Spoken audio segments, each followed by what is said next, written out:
So in this video, I'm going to go through lessons learned taking a couple's boat, a Hilus 46 from Baltimore to Fort Lauderdale. So this lovely couple, Mike and Sheena, they came on a Britican experience with me in St. Martin, and they've subsequently bought a boat, the Hilus 46. They're moving from Baltimore down to Florida, and they wanted me to help them move the boat from there and mentor them. So this is the lessons that they have learned from this passage. So the passage took 20 days, which seems a long time, about 1,000 miles. We had a few breakages and we had some weather issues, but that's the problem with doing passages.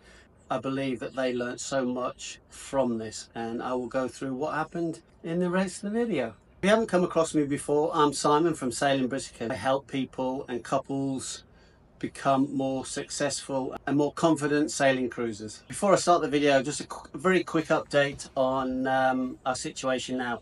We've sold Britican, she sold last year, and we've now moved to this beautiful house here in North Carolina. So we've got an addition to the family. No, Kim was not pregnant. We've got a dog, and it's Henry, and he's just sleeping over there. He's a 4-month-old Rhodesian Ridgeback, and he's mad. My family sailed on Britican for 8 years, and then my daughter wanting to get out of bed and step on some carpet and not have the house move or the bedroom move, and she wanted to go to high school, which she's in now. She's thoroughly enjoying it, and she's doing absolutely fantastic, better than we expected, and she's absolutely loving it, so no regrets. So Sienna's got 3 years left of high school. Wow, where does time go? Kim is now working back here, helping her mum do her special spices, and I'm going backwards and forwards from North Carolina and sailing, helping people on the East Coast if they've got a new boat or doing passages. But I'm also doing the sailing experiences in St. Martin, and I'm going out in a couple of weeks to do one in Grenada. Why don't you check those out and maybe come and join me, have a fantastic time out there with me. Mike and Sheena, they wanted me to help them move their boat. It was about a month before we were due to go. I sent them a checklist that we have. It's preparing the boat for a long passage. They found it very useful, and it's not just getting the food ready or making sure that you've got the right lines. It's getting the engine checked, the rigging checked, especially if it's a brand new boat to you, getting the boat in the best condition that you can possibly go, because it's not as though you can phone AAA and get people to come out and help you. If you're out there, it's down to you. Mike found it very useful to go through this checklist and help him prepare the boat. If you want to have a look at the checklist, it's in the link below. Food while you're on the passage. I don't like where you have to prepare the food and you're chopping along and the seas are bouncing around and you got hot water going everywhere. I don't agree with that. What we used to do, and what I told Mike and Sheena to do, was prep the food before, and you want it in either a one pot or stick it in the oven and just heat it up. Cook it a week before, freeze it, and you bring it out, defrost it, put it in the pot or put it in the oven, and at 6 o'clock, just before we start the night shifts, everyone sits up there and has a nice home cooked meal. And Sheena, brilliant. Kim did a great video about food prep, and it's a link below wherever it is. Stowing things, especially down below, correctly. I was up on watch, suddenly we got hit with a bigger wave, the boat tipped over more. All I heard was crash, bang, wallop downstairs.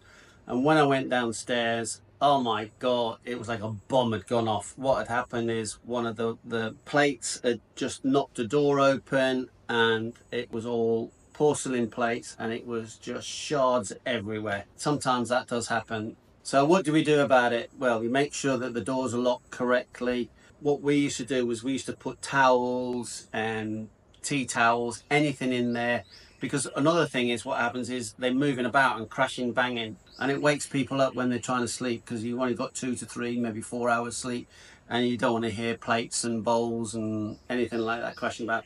So pack it all in nice and tight there with towels and tea towels and anything you can use. Hot drinks. I think hot drinks are great.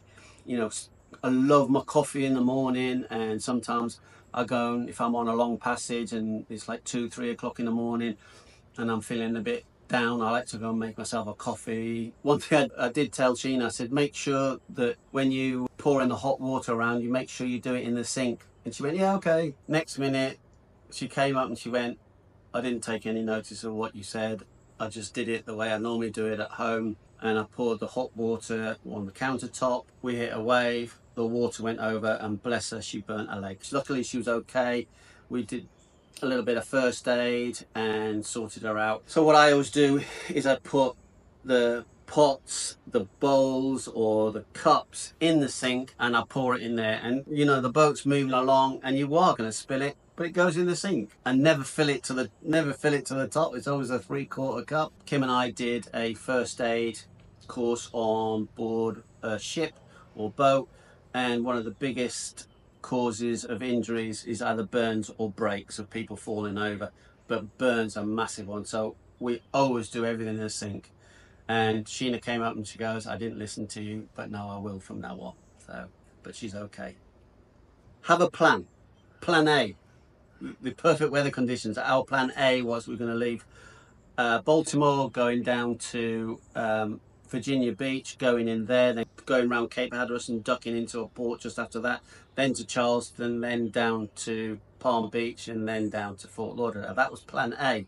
So we're just leaving Baltimore now. We're hoping to do about a 2-day sail. The weather's not looking too good, bit wind on the nose, so we'll do a bit of motoring, but we're going to do good hopefully. When did plan A stop? After about 3 hours of leaving Baltimore. We were supposed to have a bit more easterly. We were getting a lot of southerly. Of course, we were going south and we were crashing and banging down the Chesapeake. This boat did not like the short chop. When the wind changes direction, the waves are really close together and the boat was just stopping all the time. We were doing 1.8 knots, 2 knots, and we should be doing 5 knots. So we ended up doing 60 miles instead of nearly 200 miles. We ended up doing 60 miles and ducking into a port because it was no good. We're on the dock at Lookout Point Marina, just off the Potomac River, so we haven't got far at all. So we're going to stay here. The weather's going to change in a couple of days. We stayed there for 2 nights and then we left there and then did an overnight. We were hoping to get down to Virginia Beach, but we ended up going into Cape Charles because it turned foggy. And in the last 10 minutes, the fog's come down. I've got a foghorn. Because we're motoring, every 2 minutes we do a long 4 to 6 blast every 2 minutes. If we were sailing, every 2 minutes we do 1 long blast followed by 2 short blasts. Oh my goodness me, I'm on watch, the sun's coming up, it was beautiful coming up. I'm thinking, it's getting a bit hazy, getting foggy. And then next minute I had to get the foghorns out because I could only see like 100 feet in front of us, and we could hear the ships doing their foghorns, we were doing our foghorns, so we ducked into Cape Charles. I knew then that we were going to have to wait 2 to 3 nights because there was a little storm coming through, and so I waited there. From there we were hoping to get round to Charleston, which we did. The wind has changed, it's in our favour now, so we're going to just set off. We're now going to try and get to Charleston, South Carolina, which is going to take us just over 3 days. When we left Charleston, we were going to go straight down to Fort Lauderdale, and we were going down, the weather was fine. Here we are on the first morning. We've been going 24 hours, we've done about 130 miles. It is so calm out here. The wind died about midnight last night and it's just now starting to pick up, so hopefully we'll be able to get the sails back out and do a bit of motor sailing. There might be a lot more wind tomorrow, so hopefully. It picked up a little bit more than we were anticipating. Again, the wind changed direction. It was flat calm for a little while and then the wind changed. Of course, like I said, the waves are really close together when the wind picks up, and we were coming down. We were about 10 miles north of Palm Beach. It just became horrible, so I spoke to Mike and Sheena and they said, yeah, let's duck in, because Mike wasn't feeling too good. So we ducked in and went into Palm Beach and went down the ICW instead of going actually out and around. Our first bridge as we go through, Flagler Memorial Bridge. Start off with plan A, but always have places where you can, I call them bolt holes, where I know I've got to get from A to B, but in between there I've got 3 or 4 places I can duck into. If there isn't anywhere to duck in, I just sit and wait till I get perfect conditions to go there, because there's nothing worse than being out there thinking, I wish I hadn't come out. So always have plan A, plan B, plan C.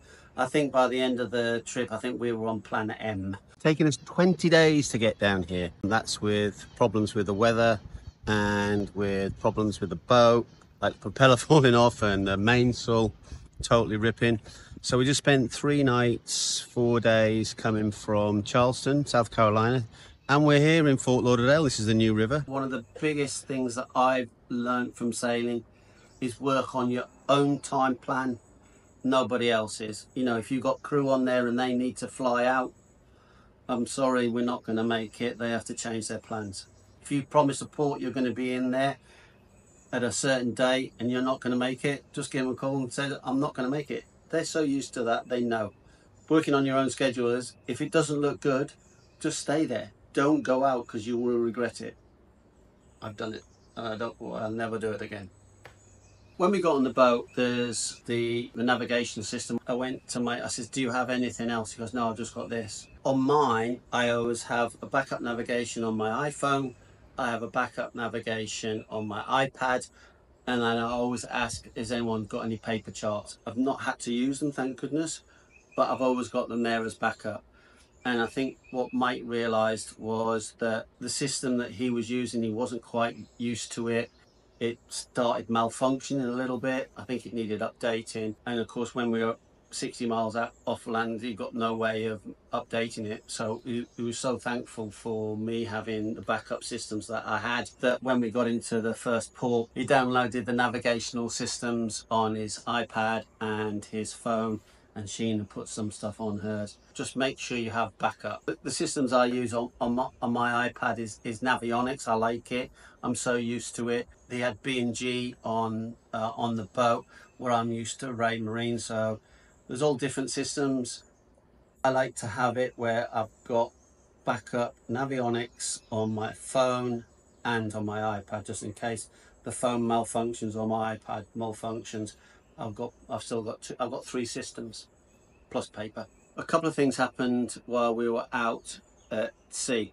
I was on about 2 o'clock in the morning, happily going along. We had this bit of a freak wave hit. It was last night, the isinglass window, the Dodger got blown out and I got soaked. His camera got soaked. The poor Dodger was an old one.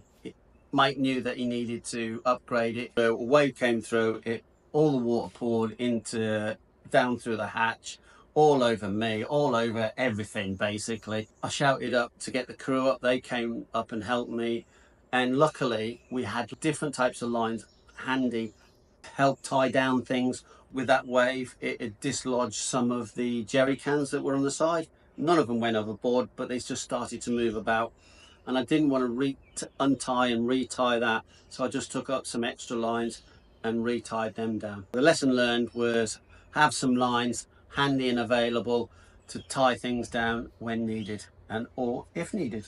Know your systems. There's lots of systems on the boat. There's your fresh water, there's your fuel system, there's your electricity system, there's loads and loads of systems. What we found was the fuel system was very complicated. There was 4 tanks, 2 big tanks and 2 smaller tanks. We had a situation where the engine died. It had to be on my watch, again, died on my watch. There must have been 3 levers on each of the tanks that we had to switch over. So we switched it over, restarted the engine, and it started back up again. And I went, yay, that's it. So I'm thinking, that's a bit unusual. We should have had a lot more fuel left in that tank, but maybe the engine burnt more fuel than we anticipated. 2 minutes later, that died, and I'm thinking, well, that's a brand new tank. So luckily we opened up the engine compartment. We found out where the fuel lift pump was, primed it up a bit. I checked the ray cores, making sure that they were nice and clean, which they were. I couldn't see any leaks. I couldn't see any issues with the engine. I don't know why it would die. It sounded like me, to like a fuel starvation. And we started her up. She went all the way. Never had an issue with it. Mike knew about that system, the way it worked, and he'd been using it before. So it's the last thing you want to be doing is at 2 o'clock in the morning is trying to work out how systems. You're never going to know your boat 100%, but you should know how your systems work, especially when you need them out there, like your electrical system, your fuel system, and your water system. So try and figure out how your boat works before you get out there. When things go wrong, which undoubtedly they will, don't panic. If you panic, you're in trouble, especially if you're the skipper on there. The crew is going to be looking at you. A couple of things happened when we were sailing along. We were coming into the fuel dock. We put it into reverse and she didn't go into reverse. Luckily we had a line ashore and they pulled us onto the dock, and then we found out that we lost our prop. If the propeller had fallen off while we were out in the bay, what could we have done? Well, two things you can do: drop the anchor and deal with the situation there. If not, you can stick the sails up and sail around a bit till either you've got someone to come and help you and give you a tow, or you can go into a position where you can drop the hook and then get somebody out to help you. Don't panic. Also, the sail ripped and came down. As you can see, some damage here on the sail. It's in boom sail. First time I've ever used it. I'm really impressed with it. Other than the beads come off, it's split there. So there's some sail makers in the marina. Maybe we'll talk to them, see what we can do. It was blowing a bit hard. I went out there, tried to sort it out straight away. I needed some assistance, so I wasn't shouting and screaming. I was talking clearly, telling them what I wanted them to do, telling where I wanted them to point the boat so the wind was not affecting the sail as much and I could deal with the sail. I think I showed Mike and Sheena that even if it looks total disaster, not to panic. And once we finished it, we did a couple of high fives, sorted it all out. No one got injured, the boat didn't get injured, and we got there and we ended up safely. So my biggest thing is, do not panic. Spares. It's not like when you're out at sea you can stop the boat and go off to the engine place and buy some spares for the engine that needs repairing, or get a light bulb because your lights have gone out. You need spares. And as it happened, we were sailing along, switched on the nav lights, and the rear white nav light had blown out. So we rigged up a spare solar light to just do it, because I didn't want to go out there and be leaning over the back of the boat trying to change the bulb. We could do that in the daytime when it's much easier, and that's what we did. And Mike went down the next morning, got a spare bulb, changed the bulb out, and off it worked. With the propeller coming off, actually he had a spare prop on board, which is quite unusual, but they put a new folding prop on there and that fell off, and we put the old original prop back on. You need a lot of spares for your engine, your generator, electrical spares, plumbing spares. In Kim's checklist for sailors, there is a list of spares that we used to have, so that's a good starting for you. Sailing can be an incredible adventure, but it can also be stressful and challenging. With so many tasks to keep track of, it's easy to forget something important. Have you ever found yourself in a situation where you're not sure if you forgot a step? Sugar, I forgot to close the hatches. It's a common problem among new and even seasoned sailors. The solution is simple. Use checklists. Checklists for sailors ensure that you remember everything, and they provide clear, organized steps for making passages, maintaining boat systems, welcoming friends and family aboard, routinely cleaning, provisioning food and supplies, reducing the likelihood of medical issues, and much more. Start with our already made, completely customizable checklists and hit the ground running. With checklists, you can sail with confidence and enjoy the adventure without the stress. Give it a try and see the difference for yourself.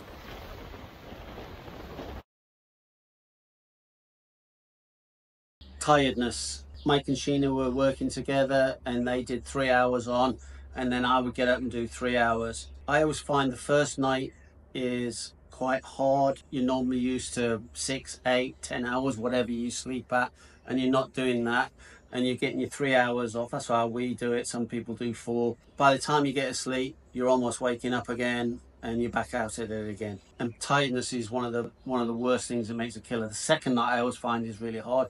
After that, I think I get into a system and my body gets used to doing the short sleeps. When we came into Palm Beach, I was tired, I think I'd only had about 6 or 7 hours sleep in 3 nights from Charleston coming down. And I wasn't sleeping very well, which is unusual for me, but I don't know why. I had a brain fart, and I went back to my English sailing days where the green is on the right and not the red on the right. And guess what? We touched ground. Luckily, it was at low tide. We waited for the tide to come off, and so I ran aground. And that's purely through tiredness. There's 2 types of sailors, those that run aground and those that lie. But luckily, it was just in a bit of mud. It was at low tide. We just stopped there. I think we were there for about an hour or so, waiting for the tide to come out. And I showed them how to get off. So I brought the front sail out, pulled it in really tight. The boat leaned over, and we just backed off. And it was a good lesson learned, one for me to concentrate a little bit more when I'm coming in and thinking about red right returning, because I'm here in America now. And it was a good lesson for Mike and Sheena to realize that, again, you don't panic and you figure out how to get off. And it wasn't a lesson I wanted them to learn, especially under my watch, but it was invaluable for them, and now they know exactly how they can get off after running aground, especially in mud and sand. To finish off, a little story. We were come out the Chesapeake, we're out in the Atlantic Ocean, and Sheena turns around to me, she goes, "Are these the biggest waves you've ever seen? They're huge." And I went, "No, these are quite normal waves out to be out in the sea with, or in the ocean with." And she went, "Really?" I went, yeah. I said, "Don't worry about it. This is normal. They're a little bit close together, but that's just the way it is at the moment." Mike said to me, he goes, "It's just so handy to have you here to reassure you that this is normal. Like, things do break, and the sea is big. Is it normal?" And they found it reassuring that I was there to say, yes, this is normal. This does happen, and let's deal with it. After we'd finished, we went out and had a nice drink. It was really nice what they said. They said, "Thank you so much for your help." And it really gives us the confidence to move forward, and we can go forward now without you. And I'm sure that they will and really enjoy their boat, because it really is a beautiful boat. It was an absolute pleasure to sail with them, and I would love to sail with them again.